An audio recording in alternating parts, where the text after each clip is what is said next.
Welcome to the channel, everyone. In today's video, I'm going to be taking you guys with me to shoot the Persid's meteor shower this year.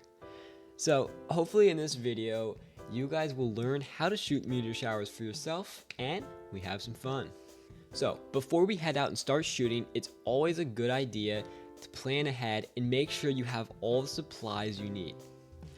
I've put together a list of supplies that we might need, as well as a couple things we want to make sure that we know before we head out. First, we're going to start with things that we're going to need to bring.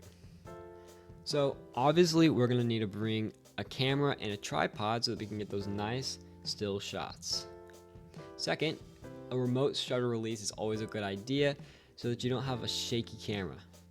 You need a flashlight because it's going to be really dark out.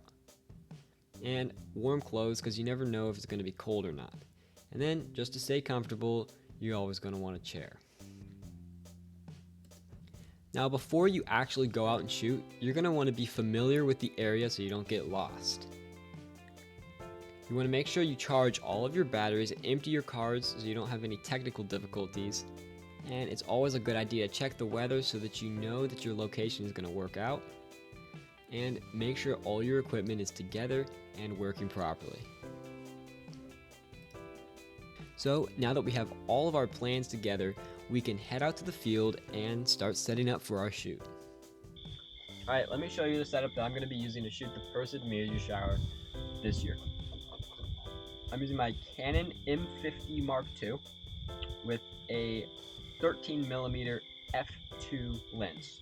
Now I just got this from Bright & Star and it's completely analog, which kind of isn't super good for most photography purposes because you don't have any autofocus. But for nighttime photography, it's great because you're not moving your focus and you just set it right where you want it. Obviously, along with your camera, you're going to need a tripod. I've been using this tripod since I got the camera and it's worked great for me. Along with these two things, some really helpful accessories that you're going to want for your camera are going to be a dummy battery. So a dummy battery goes into your camera just like a regular battery, except it gives you the ability to shoot as long as you need to because you can plug it in and then you can take the USB and plug it into a battery bank like I have here. This is just a battery bank that you use for charging your phone if you don't have access to a outlet or something if you're on a trip. But I use it for charging my camera. The second thing you're going to want is a remote camera shutter release.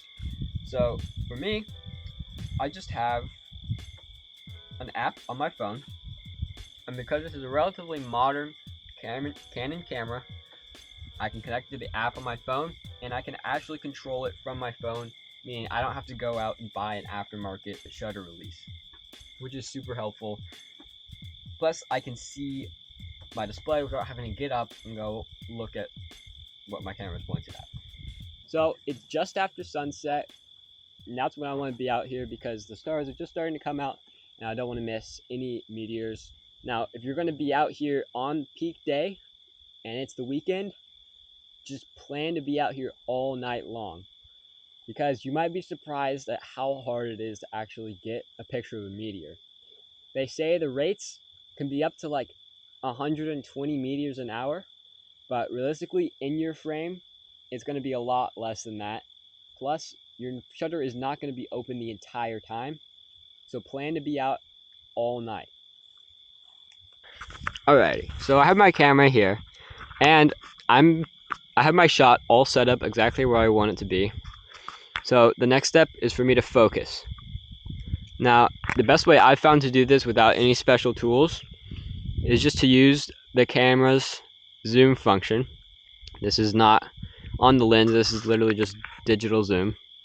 And I've lined it up so I have a star right in the middle of my picture. So this is 10x zoom. And all I'm going to do is turn my focus ring until that star gets as small as I can possibly get it. And usually once you do that, you'll see other smaller stars pop up around the outside. Now it's obviously very hard to see because my camera screen is so small, but I think you get the picture.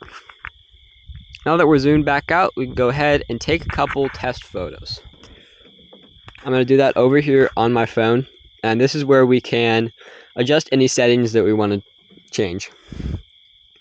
So for starters, you want to be taking 15 seconds or less exposure for the most part, because anything longer than that, the meteors are just going to get dimmer and dimmer in the sky.